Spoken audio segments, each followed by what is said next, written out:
अस्सलाम वालेकुम नाजरीन, खबरों में शामिल करते हैं कराची से। रिपोर्ट कर रहे हैं हमारे नुमाइंदे खुसूसी। कराची ज़िला वस्ती फिडिलबी एरिया में वाक़ Allama Iqbal boys and girls higher secondary school में मोंटेसरी से छठी क्लास तक के असातिज़ा में लैपटॉप तकसीम करने की तकरीब का इनेकाद किया गया। तकरीब के मेहमान खुसूसी सिग्मा कंपनी के मालिक रिटायर्ड कर्नल ज़फ़र खान थे।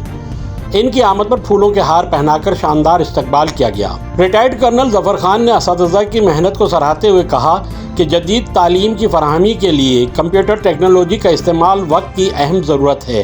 इन्होंने कहा कि इलाकाई MPA आदिल अस्करी के तवस्सुत से ये लैपटॉप तकसीम किए गए हैं।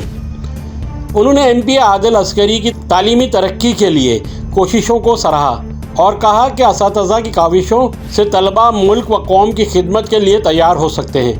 उन्होंने मज़ीद कहा तालीमी तरक्की के लिए कंप्यूटर की तालीम लाजमी है। इस मकसद के लिए असातिज़ा में लैपटॉप तकसीम किए जा रहे हैं ताकि वो तलबा को जदीद तालीम से रोशनास कर सकें। अल्लामा इकबाल कैंपस के प्रिंसिपल डॉक्टर अब्दुल रज़्ज़ाक शहजाद सियालवी ने रिटायर्ड कर्नल ज़फ़र खान का शुक्रिया अदा करते हुए कहा कि असातिज़ा को जदीद वसाइल फराहम करना तालीमी मयार की बेहतरी के लिए इंतहाई अहम है। उन्होंने कहा कि इदारे का मकसद तलबा को प्रोफेशनल तरबियत फराहम करना है ताकि वो मुल्क व कौम का नाम रोशन कर सकें। तकरीब में DSR rangers Mohammad Aslam, head coordinator Saeeda Siddiqui, senior उस्ताद अमानुल्लाह शाह और दीगर ख़वातीन असातिज़ा ने शिरकत की। इस मौके पर मोंटेसरी छठी क्लास की 9 कोऑर्डिनेटर और इंचार्ज HM में लैपटॉप तकसीम किए गए। तकरीब के अख्ताम पर मुल्क की खुशहाली और पाक फ़ौज के हक़ में दुआएं की गईं।